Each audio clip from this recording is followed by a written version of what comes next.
Halo teman-teman, ketemu lagi bersama saya Rudi di channel YouTube-nya SME Group. Teman-teman, di video kali ini nih kita kedatangan lagi produk baru.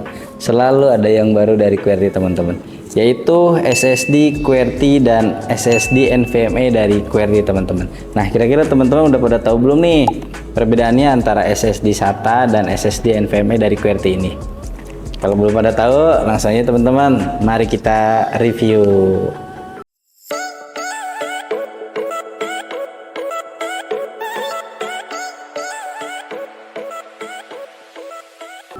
Oke teman-teman, jadi kemajuan teknologi saat ini teman-teman dalam hal penyimpanan data ya atau storage di komputer itu telah mendorong pelaku bisnis dan konsumen untuk beralih nih teman-teman dari hard disk ke SSD. Nah, kenapa teman-teman istilah SSD dan NVMe ini mungkin teman-teman udah ada yang tahu ya atau udah sering dengar. Jadi sekarang itu orang-orang udah pakai SSD, orang-orang udah pakai NVMe gitu. Nah, bedanya apa sih teman-teman, perbedaan antara kedua storage ini ya teman-teman? Jadi di sini saya mau menjelaskan teman-teman kalau untuk SSD ini sebetulnya keduanya sama-sama SSD tapi berbeda gitu. Jadi kalau untuk SSD SATA ini adalah jenis storage yang memang berbasisnya itu flash memory teman-teman. Tapi kalau untuk SSD NVMe ini, NVMe itu adalah protokol teman-teman untuk transfer data yang dirancang untuk SSD dan NVMe itu sendiri ya teman-teman. Loh, kok bisa? Perbedaannya di mana? Jadi kalau untuk SSD SATA ini itu kenapa masih namanya SSD SATA? Karena memang interface-nya itu masih menggunakan port SATA dan power supply. Nah, sedangkan untuk SSD NVMe ini interface-nya itu udah menggunakan PCI Express gitu teman-teman. Jadi bedanya satu dari fisik beda ya teman-teman. Yang satunya masih 2,5 inch, sedangkan untuk yang satunya lagi udah lebih kecil ya.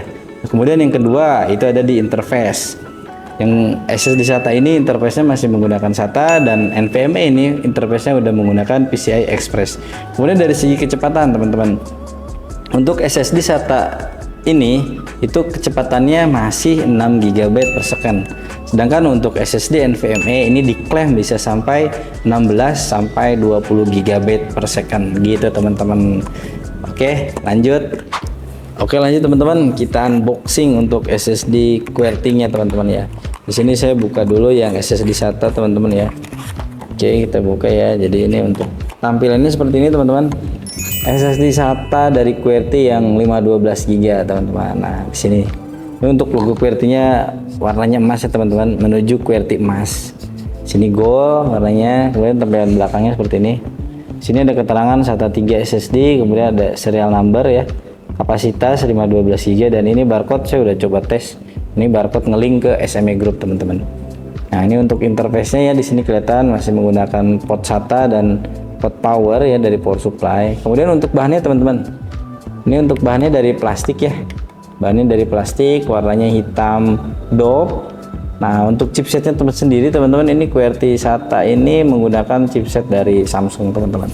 Nanti kita akan tes di komputer teman-teman ya. Nah, untuk kapasitasnya sendiri teman-teman, jadi SSD SATA dari QWERTY ini itu tersedia dari kapasitas 128 GB, 256 GB, 512 sampai 1 tera ya teman-teman. Tuh, nah ini teman-teman untuk SSD SATA-nya. Kita lanjut unboxing yang NVMe teman-teman. Oke, kita buka dulu ya. Nah, di sini dapat baut juga ya teman-teman. Jadi dari NVMe QWERTY-nya ini dapat baut satu ya di sini. Oke, nah ini untuk packagingnya seperti ini teman-teman. Kita akan buka dulu.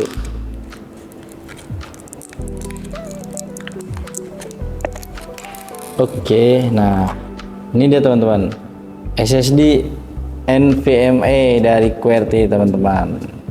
Jadi untuk boardnya ini udah pakai black ya teman-teman, black plate ya. Plate-nya udah hitam. Di sini ada keterangannya SSD NVMe. Untuk generasinya ini PCIe 3 ya teman-teman. Nah, ini untuk kapasitasnya 512 GB juga. Kemudian di sini bisa dilihat ya untuk serial number. Kemudian ada juga barcode QR code yang ngelink langsung ke SME Group teman-teman. Oke, nah selanjutnya kita akan coba tes ya teman-teman untuk speednya ya. Jadi untuk SSD SATA ini speednya dapat berapa, kemudian untuk SSD NVMe ini speednya berapa, karena memang diklaim ya. Jadi untuk SSD SATA ini bisa sampai 6 GB per second. Nah kemudian untuk yang SSD NVMe itu bisa sampai 8 GB per second. Kita akan coba tes teman-teman, ikutin kita terus. Nah oke teman-teman, di sini saya udah pasang ya untuk SSD NVMe dan SSD SATA-nya. Jadi sebetulnya teman-teman bisa kolaborasikan nih, bisa saling melengkapi antara SSD NVMe dan SSD SATA teman-teman. Kenapa saya di sini menggunakan dua storage ya? Kebetulan teman-teman, di sini saya menggunakan motherboard dari QWERTY yang seri H610. Nah itu dia udah dilengkapi dengan port interface ya untuk NVMe gitu, dan dia dilengkapi dengan 3 port SATA teman-teman. Jadi saya bisa pakai keduanya nih, antara NVMe dan SATA itu sendiri. Karena relatif ya teman-teman, kalau untuk SSD NVMe ini biasanya harganya relatif lebih mahal daripada SSD SATA. Nah oleh sebab itu teman-teman bisa kolaborasikan nih atau saling melengkapi tadi ya. Kalau misalkan teman-teman mau pakai SSD NVMe nya yang lebih kecil kapasitasnya ya, misalkan 256, nah itu teman-teman bisa pakai SSD NVMe nya untuk sebagai sistem gitu. Jadi teman-teman bisa install Windows di SSD NVMe. Nah sedangkan untuk data teman-teman bisa simpan di ke QWERTY SATA SSD 3 ini gitu. Jadi untuk harganya kan karena lebih murah, teman-teman bisa pakai kapasitas yang lebih besar daripada SSD NVMe nya gitu teman-teman. Jadi untuk datanya bisa muat banyak ya. Nah oke teman-teman, kita lanjut untuk tes dari kecepatan masing-masing SSD ini teman-teman di motherboard H610. Oke. Nah di sini teman-teman, saya menggunakan 3 software ya, 3 aplikasi yang biasanya memang untuk ngetes ya performance hard disk, speed kita, terus durability hard disk itu sendiri itu teman-teman. Jadi di sini yang pertama saya menggunakan hard disk Sentinel ya. Nah ini memang biasanya untuk hard disk Sentinel ini bisa dipakai untuk hard disk dan juga untuk SSD. Nah di sini muncul ya teman-teman, jadi ada 2 untuk QWERTY-nya itu Kedetek QS-A512. Nah ini untuk NVMe. Kemudian untuk QWERTY QNV3512 ini untuk SSD SATA. Nah, di sini kelihatan teman-teman untuk performance dan hold-nya itu keduanya 100% teman-teman. Jadi memang masih bagus karena barangnya masih baru ya. Nah, di sini kita akan lihat ya teman-teman untuk tes ya. Di sini kita lihat baru 2 jam yang lalu dinyalakan. Jadi kelihatan di sini more than 1000 day ya untuk estimasi remaining lifetime-nya. Jadi bisa lebih dari 1000 hari teman-teman. Oke, itu perkiraan lewat hard disk Sentinel. Kita lanjut buka dari Crystal Diskmark teman-teman. Nah, kita akan coba tes untuk speednya ya. Nah, di sini kita akan coba tes satu persatu teman-teman. Kita akan pilih yang C-nya dulu. Nah, C-nya ini sebagai sistem ya teman-teman. Jadi di sini terpakai sebesar 12% ya dari kapasitas 512 itu untuk Windows ya. Kita akan coba tes untuk C-nya dulu. Kita akan lihat read-nya dapat berapa, kemudian untuk write-nya dapat berapa teman-teman. Ini untuk NVMe ya teman-teman. Kita akan lihat. Oke, sini sedang berjalan ya proses. Nah itu dia, dapat read-nya langsung 2590 MB per second teman-teman. Oke teman-teman, nah saya jelaskan secara umum teman-teman. Jadi untuk SSD NVMe ini itu ada gen-gennya teman-teman, gen 1, gen 2 ya, ada juga gen alpha nih teman-teman sekarang itu ya, anak-anak sekarang. Jadi untuk generasi yang pertama, nah saya nggak akan bahas ya, jadi saya cuma akan bahas dari generasi 3 ke atas, karena saya di sini menggunakan QWERTY SSD yang NVMe generasi ketiga. Nah itu speednya bisa sampai 8 GB per second teman-teman. Nah sedangkan untuk generasi keempat ya, kalau misalkan teman-teman nanti pakai yang PCI Express generasi keempat, itu speednya bisa sampai 16 GB per second teman-teman. Nah sedangkan untuk yang terbaru generasi kelima itu teman-teman bisa speednya itu bisa sampai 32 GB per second. Jadi udah cepet banget teman-teman kalau untuk dipakai transfer data, buffering ya, atau teman-teman pakai nih di urusan pekerjaannya ya, misalkan untuk bisnis teman-teman pakai untuk desain grafis ya, untuk konten kreator, itu butuh transfer data yang cepat. buffering, no buffering gitu ya. Jadi teman-teman harus pakai yang SSD NVMe gitu, karena itu akan membantu sekali ya untuk proses data yang lebih cepat. Kemudian untuk server pun sama, hosting email itu pun sama. Biasanya sudah mulai menggunakan beralih nih dari SSD beralih ke NVMe karena memang butuh transfer data yang cepat gitu teman-teman. Untuk yang drive kedua kita akan coba tes. Ini untuk SSD SATA 3 ya teman-teman, SSD ya. Kita akan tes itu maksimal bisa sampai 6 GB per second. Kita akan lihat di sini. QWERTY harusnya bisa sampai 500-an. Nah, itu dia teman-teman. Jadi untuk speednya di sini udah dapat di 543 Mbps per second teman. Jadi bisa dapat setengah giga ya per detik untuk transfer data atau copy data gitu teman-teman. Nah, jadi untuk SSD SATA 3 ini juga masih worth it ya teman-teman. Jadi kalau misalkan teman-teman mau pakai untuk data ya, untuk simpan data, jadi sistemnya tadi di NVMe, kemudian untuk datanya di SSD, itu masih oke banget gitu teman-teman. Jadi bisa dikolaborasikan seperti yang saya pasang sekarang nih, atau kalau misalkan teman-teman mau pakai salah satu juga nggak masalah gitu. Sistemnya NVMe, datanya untuk SATA gitu. Atau memang kalau misalkan teman-teman periferalnya belum support ya, misalkan motherboard teman-teman di rumah nih atau laptopnya di rumah itu belum ada interface untuk NVMe, teman-teman masih bisa gunakan SSD SATA yang 2,5 in ini teman-teman, karena ukurannya ini sama persis dengan ukuran harddisk yang lama gitu. Untuk harddisk laptop itu 2,5 inch teman-teman, atau untuk PC juga nggak apa-apa. Teman-teman masih bisa gunakan SATA 3 ini di komputernya gitu, kalau memang di motherboardnya belum ada port untuk PCI Express untuk NVMe gitu teman-teman. Selisihnya nggak terlalu jauh ya untuk speednya. Biasanya memang kalau untuk SATA 3 ini bisa sampai 6 GB ya, dapatnya cuma 500-an MB gitu. Di sini di atas 500 ya teman-teman. Jadi dibanding SSD SATA serupa ya, itu rata-rata kan mereka akan klaim 550 gitu ya, atau 500 Mbps. Nah, itu biasanya dapat di angka 400-an, 300 sampai 400-an. Sedangkan untuk QWERTY ini bisa dapat di angka 540. Jadi lebih dari 500 Mbps di situ teman-teman. Kelebihan dari SSD SATA QWERTY ini gitu. Jadi kalau misalkan budgetnya teman-teman belum cukup nih untuk beli SSD NVMe, oke, nggak apa-apa, kita pakai SSD SATA 3 aja. Itu udah bisa dipakai untuk teman-teman di motherboardnya yang lama gitu, atau di laptopnya yang lama gitu teman-teman.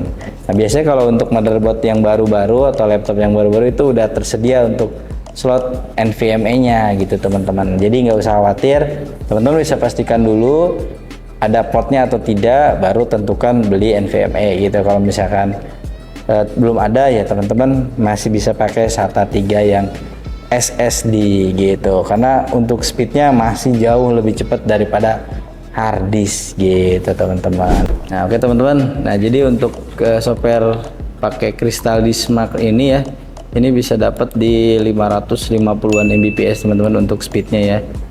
Kemudian untuk write-nya itu bisa dapat di 488, jadi memang lebih dari worth it ya teman-teman, karena biasanya itu sekitar 300 sampai 400-an atau 400 sampai 500-an. Nah, ini bisa sampai 540 gitu teman-teman untuk speed rate-nya. Kemudian untuk read-nya itu bisa sampai 540, dan untuk write-nya itu bisa sampai 480-an. Nah, kita akan lanjut pakai software yang ketiga nih teman-teman. Di sini saya pakai SSD benchmark ya. Nah, di sini untuk seknya juga dapat di 2100 Mbps, kemudian untuk write-nya itu dapat di 1500 Mbps. Jadi sama-sama 2 GB per second teman-teman untuk SSD NVMe QWERTY PCI Express 3 ini teman-teman. Gitu ya. Jadi teman-teman masih bisa pakai untuk laptopnya atau untuk PC-nya ya, di kantor, untuk bisnis atau untuk server, itu bisa banget menggunakan QWERTY NVMe PCI Express 3 ini teman-teman. Nah, oke. Terus untuk selanjutnya, nah di sini skornya itu bisa dapat di 2500-an teman-teman ya.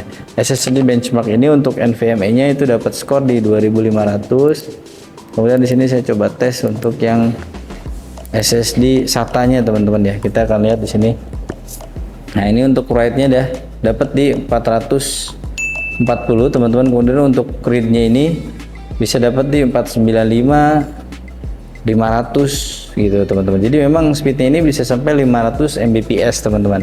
Ini untuk yang SSD SATA 3 dari QWERTY teman-teman. Jadi saya tadi mau kasih tips ya teman-teman, kira-kira mau pilih apa nih, mau pilih SSD NVMe atau pilih SSD SATA. Itu yang pertama teman-teman, biasanya kan cari-cari harga dulu nih. Kita akan lihat dulu compare harga nih, lebih mahal mana, lebih murah mana gitu kan. Nah memang biasanya relatif ya, kalau untuk SSD NVMe itu biasanya relatif lebih mahal, sedangkan untuk SSD SATA sekarang udah relatif lebih murah. Tapi baru-baru ini teman-teman untuk SSD NVMe pun udah harganya udah turun jauh ya, karena udah ada Gen 4 dan udah ada Gen 5 gitu. Jadi kalau misalkan teman-teman budgetnya belum sampai di Gen 4 nih, itu bisa pakai yang Gen 3 nya gitu, sama yang seperti saya tes hari ini nih untuk SSD NVMe generasi ketiga. Karena ini speednya masih worth it banget teman-teman, itu masih bagus banget kalau misalkan teman-teman pakai untuk komputernya atau laptopnya di kantor atau di rumah atau di sekolah gitu teman-teman. Nah kemudian tips yang kedua selain harga ya, itu ada di spesifikasi teman-teman. Nah sebelum dibeli ini teman-teman harus tentukan dulu spesifikasi motherboard kita di rumah support atau belum gitu, atau spesifikasi dari laptop kita udah support NVMe atau belum. Karena kalau misalkan nggak support ya memang sih bisa, kalau untuk motherboard itu teman-teman bisa pakai apa namanya Razer lagi ya, jadi bisa pakai PCI Express to NVMe gitu. Tapi kan teman-teman harus beli lagi nih, selain NVMe nya teman-teman harus beli lagi Razer tadi. Nah beda kalau misalkan teman-teman udah ada slotnya, jadi udah ada PCI Express-nya seperti di motherboard H610 ini, teman-teman tinggal langsung pasang aja gitu. Nah bagaimana kalau misalkan belum ada teman-teman, berarti pilihannya ke SATA 3 SSD gitu, karena untuk ukurannya ini universal teman-teman ya, ukurannya sama dengan harddisk yang 2,5 inch gitu, jadi bisa dipakai di PC dan juga bisa dipakai di laptop gitu teman-teman. Nah kemudian selain dari spesifikasi teknis, kita juga lihat untuk storage-nya. Nah kebutuhan teman-teman itu seperti apa ya. Kalau misalkan teman-teman datanya banyak dan budgetnya cari-cari yang memang lebih murah, itu teman-teman masih bisa pakai SATA 3 dari SSD gitu. Tapi kalau misalkan teman-teman datanya udah di cloud nih, atau ada di backup harddisk lain gitu, atau ada di server, teman-teman bisa pakai yang SSD NVMe, sekalipun itu kapasitasnya tidak terlalu besar gitu, misalkan cuma 256. Oke lah kalau untuk install Windows gitu ya, untuk sistem operasi doang sama untuk aplikasi-aplikasi ringan, itu teman-teman masih bisa simpan di kapasitas 256. Tapi kalau misalkan teman-teman yang suka main game gitu ya, atau desain grafis atau konten kreator, itu kan butuh storage yang besar. Nah memang saya sarankan untuk menggunakan dua storage. Satu, kenapa? Satu, harganya akan lebih murah. Terus yang kedua, kapasitas lebih besar. Dan yang ketiga itu ada backup teman-teman. Jadi kalau misalkan salah satu harddisk ini down atau rusak ya, atau crash, itu teman-teman masih punya backup tuh gitu, karena menggunakan dua harddisk gitu. Tapi kalau misalkan teman-teman yang budgetnya memang terbatas, ya teman-teman bisa pilih salah satu, mau NVMe atau SSD SATA gitu teman-teman. Kalau misalkan teman-teman pakai cuman buat sistem operasi doang, ya berarti pilihannya di NVMe gitu. Tapi kalau misalkan perlu data banyak, berarti kita bisa pilih yang SSD SATA gitu teman-teman. Untuk tips tadi selain dari storage, nah teman-teman bisa tentukan dari segi kecepatan gitu. Jadi untuk transfer datanya ini teman-teman butuh bandwidth yang besar atau enggak gitu. Kalau misalkan teman-teman biasa untuk copy data seperti video ya, atau file-file game, itu kan besar-besar tuh biasanya sampai 100 GB gitu, 200 GB. Nah itu teman-teman berarti bisa pakai yang NVMe. Karena apa? Karena transfer datanya akan lebih cepat dan akan lebih menghemat waktu, sehingga teman-teman bisa bekerja dengan efisien, cepat, dan tepat gitu teman-teman. Nah sedangkan kalau untuk SATA 3 SSD ini, karena kecepatannya itu masih di bawah 1 GB per second, kalau misalkan teman-teman pakai untuk nonton film ya, streaming, atau untuk data-data kuliah, atau untuk data office ya, untuk di pekerjaan, itu masih worth it banget teman-teman, masih bisa digunakan. Speednya pun nggak kalah cepet dari harddisk gitu, masih lebih baik daripada harddisk. Jadi itu sekitar 10 kali lebih cepat teman-teman kalau misalkan teman-teman pakai SSD ya. dibandingkan dengan harddisk. Karena harddisk itu yang lama itu sekitar 700-an RPM ya, 7200 RPM gitu, itu untuk putaran harddisknya sendiri. Kemudian untuk kecepatannya itu nggak sampai 100 Mbps gitu teman-teman. Nah oke teman-teman, jadi itu tadi ya tips and triknya kalau misalkan teman-teman mau beli NVMe atau SSD. Nah jadi kesimpulannya teman-teman kalau dari saya ya, itu kalau misalkan teman-teman mau pakai NVMe ya, atau teman-teman yang bergerak di bidang industrial, itu pilihannya jelas ada di NVMe. Kenapa? Karena memang transfer data itu jauh lebih cepat daripada SSD dan harddisk. Itu akan menghemat waktu sekali ya teman-teman, jadi akan bekerja lebih efisien. Nah untuk server itu kan transfer datanya banyak teman-teman. Nah NVMe ini akan lebih efektif gitu dibandingkan dengan harddisk atau SSD gitu. Nah sedangkan untuk teman-teman yang gamers atau teman-teman yang bergerak di bidang desain grafis, teman-teman yang masih office hour ya, atau misalkan teman-teman yang bekerja di kantoran gitu ya, nah itu untuk SATA 3 SSD ini pun udah worth it banget ya teman-teman, karena kinerjanya juga nggak terlalu lambat ya, karena masih lebih cepat daripada harddisk. Itu bisa sampai 500 Mbps per second gitu, setengah giga lah untuk transfer data. Untuk dokumen, file-file Excel, Word itu oke lah gitu, cuman berapa detik selesai gitu teman-teman. Kecuali memang teman-teman yang di gamers ya atau desain ini kapasitasnya udah sangat besar, bisa sekali copy data 100 giga gitu atau 200 giga ya, berarti pilihannya ada di NVMe gitu teman-teman. Oke teman-teman, selain dari kapasitas, selain dari kecepatan, selain dari spesifikasi, itu terakhir adalah harga yang menentukan gitu teman-teman. Oke, terima kasih teman-teman udah ngikutin saya dari awal sampai akhir video. Sampai ketemu lagi teman-teman. Jangan lupa klik like, share, dan subscribe channel ini untuk video-video kita selanjutnya. Terima kasih teman-teman, sampai ketemu lagi. See you.